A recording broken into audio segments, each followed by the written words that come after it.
hearing. O yan, no? Sabi dyan, no word from DP on attending impeach hearing. Atin kay si Inday. Wala pang balita. Di ko mambibig kahit doon sa pinapakalat nila mga kababayan na kwentong palusot. Lalo na doon mga kababayan sa affidavit ni Madriaga. Na sabi mga kababayan ni Sara, si Madriaga, hindi man daw niya kilala. Sabi niya, siya yung bagman na nag-deliver. So nagpakilala si Madriaga bilang dating ADAT bagman na nag-deliver ng dambuhalang halaga ng pera gamit ang mga duffel bags. 30 to 35 million pesos. Yung amount daw sa kada duffel bag na dinala sa iba-ibang location. 80 million naman iniwan o mano sa loob ng isa. Nagpapagang mga balita at pagtalakay sa mga isyu ng lipunan. Bulsa! Opinyon, banat at paglalantad sa katotohanan. Bulsa! What you see is what you get. You decide. Ano na niya, Mr. Ramirez, balita kay Sara. Bukas na yung simula hearing. O yan, no? Sabi dyan, no word from DP on attending impeach hearing. Atin kay si Inday. Wala pang balita. Di ko mambibig. Sabi yan mga kababayan ni panel member Bicol Saro, party list representative Terry Ridon. Pero sa kwentong palusot mga kababayan, marami mga kwentong palusot. Pero wasak pa rin mga kababayan. Kahit doon sa pinapakalat nila mga kababayan na kwentong palusot. Lalo na doon mga kababayan sa affidavit ni Madriaga. Na sabi mga kababayan ni Sara, si Madriaga, hindi man daw niya kilala. Kasi po mga kababayan, sa kahit anong legal na usapin, lalo na po kung may kinalaman sa pondo at organisasyon, ang pinaka-importanting sukatan mga kababayan, yung consistency ng pahayag, saka yung integridad at lakas ng ebidensya. Hindi po sapat ang simpleng pagtanggi. Lalo na po kung ang mismong mga dokumento mga kababayan at mga testimonya mula mismo sa sariling kampo ay nagkakasalungatan. Saka sa mga kababayan ni Sara Duterte, lumilitaw po ang isang seryosong problema. Ang depensa ay hindi lang po mahina. Ito po ay internally inconsistent. So dito tayo na mga kababayan sa opisyal na posisyon na hindi niya daw kilala si Madriaga. So sa kanyang depensa, malinaw ang kanyang deklarasyon. Hindi niya daw kilala si Madriaga. Itinuro niya po mga kababayan si Attorney Ryan Kilala bilang true founder ng EC Pilipinas. So ito yung pundasyon ng kanyang depensa.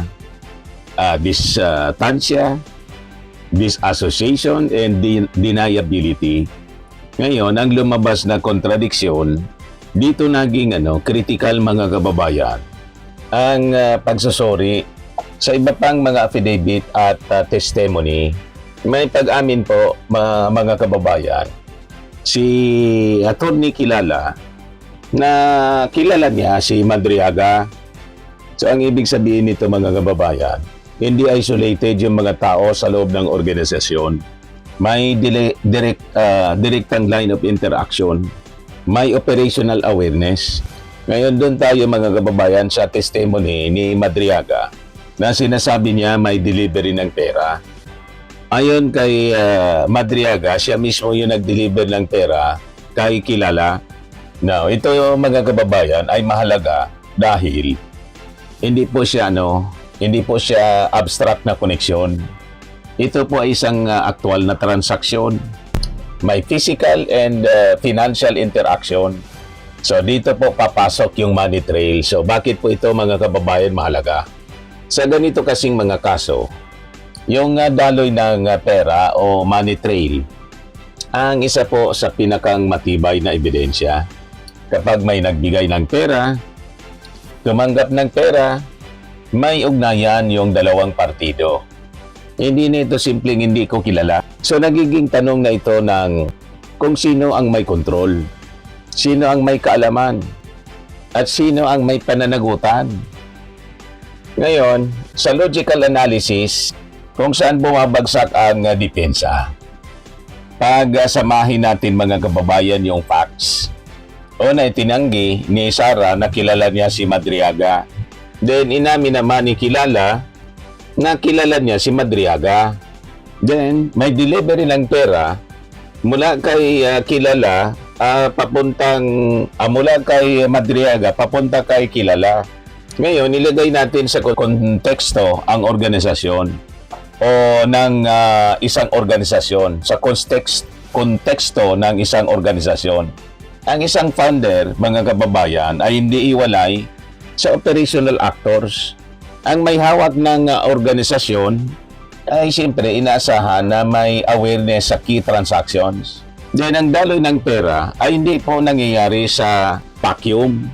Kaya po ang claim na hindi kilala, mahirap siyang paniwalaan. Sa kakulang sa logical consistency. Then hindi po tugma sa mga ebidensyang lumalabas. So ganun po yan.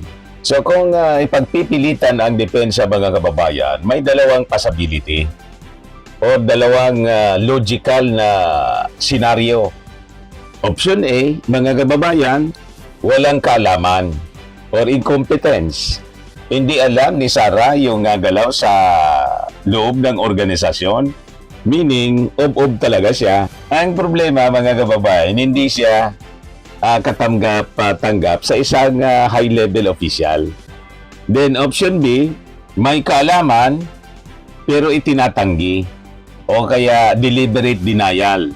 May awareness ngunit piniling i-disassociate mga kababayan. Ang problema, ito ay posibleng pagtatakip o misrepresentation po.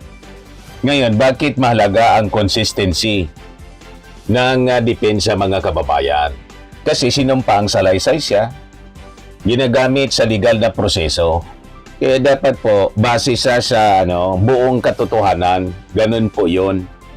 Kaya kapag po ito ay may contradiction, hindi siya tugma sa ibang affidavit, may inconsistency sa testimonya, nawawala po ang credibility nito bilang ebidensya.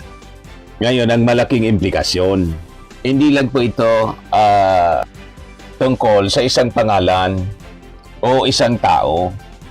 Ito po ay tungkol sa integridad ng depensa, transparency sa paggamit ng pondo, at pananagutan ng isang opisyal. So kapag tinayagan po ang ganitong depensa, nagiging template siya po sa pag-iwas sa accountability. Nagkakaroon siya ng precedent na sapat na ang denial kahit na po may conflicting evidence. Malalim po ang issue na ito. Kaya dapat po nating intindihin kung ano yung naging akusasyon ni Ramil Madriaga laban kay Sara Duterte. Ngayon, narito po ang ilang detalye ng mga seryoso akusasyon ni Ramil Madriaga laban kay Sara base sa kanyang notarized affidavit noong December 2025 hanggang Marso 2026 daw or hanggang Marso 2026. Una yung issue sa pera at kampanya, yung pogo at drug funding. Inakusahan ni Madriaga si Sara na ang kanyang 2022 Vice Presidential Campaign ay pinunduhan daw ng mga drug syndicates saka pogo operators. Sabi niya, siya yung bagman na nagdeliver. So nagpakilala si Madriaga bilang dating ADAT bagman na nagdeliver ng dambuhalang halaga ng pera gamit ang mga duffel bags. 30 to 35 million pesos yung amount daw sa kada duffel bag na dinala sa iba-ibang location. 80 million naman iniwan umano sa loob ng isang white Toyota Vios sa SM Mega Mall. 1 billion dinala umano ang isang Super Gandia patungong Muntinlupa noong 2020. Comedy Bar draft off, may claim din siya na nag-iwan siya ng bag ng pera sa isang comedy bar sa Quezon City. Tapos pinangalanan ni Madriaga sa kanyang affidavit sina Colonel Raymond Lachica at Colonel Dennis Nolasco bilang mga opisyal na kasabwat sa pag-handle ng mga confidential funds. Then yung latest na kanyang kwento, yung alleged secret meetings, yung jail visit. Ayon sa kampo ni Madriaga, binisita niya siya ni Sara na 2 beses ng palihim at sa gabi sa Camp Bagong Diwa noong November 2025 para pigilan siyang kumanta. So yan yung mga kwento mga kababayan ni Ramil Madriaga. So sa harap ng magkakasalungat mga kababayan na affidavit at malinaw naman na money trail, ang simpleng pagtanggi po ay hindi siya depensa.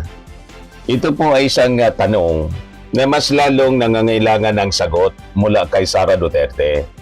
Pero niya Mr. Maravillas, wala pang pasabi kung sasagot si Sara at a-appear. Wala pang pasabi. Na lang natin mga kababayan bukas. Okay po?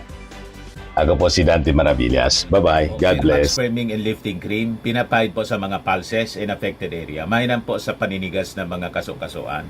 Ito naman po, Automax Radiant Serum. Sa mukha naman yung application, anti-aging po siya. You will look 10 years younger than your age. Sa mga cancer patients naman po, baka lang gusto ninyo itong itry. Naing siya red mixed fruit drink.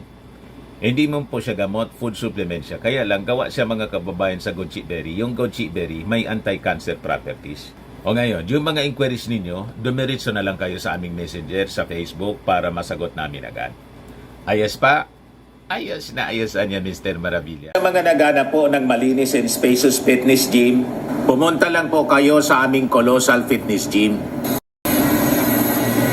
May Grab car rental din po kami. But anyway, ito po pala yung aming bagong product na binibenta online. I am worldwide amazing pure organic barley powdered drink mix from Australia. Negosyo to ng aking anak na architect entrepreneur Riz Maravillas. Ayan po. Kontakin na lang po ninyo siya, Riz Maravillas on Facebook. Ang mga health benefits niya, boost immunity, improves digestion, enhance energy levels, packed with antioxidants, prevent cancer. Ito naman po yung bago naming product na binibenta online. Eye Glow Serum, whitening po siya. Tingnan ninyo yung epekto sa aking anak na architect before and now. Yung mga inquiries po ninyo, dumiretso na lang kayo sa kanyang Facebook account, Riz Maravillas.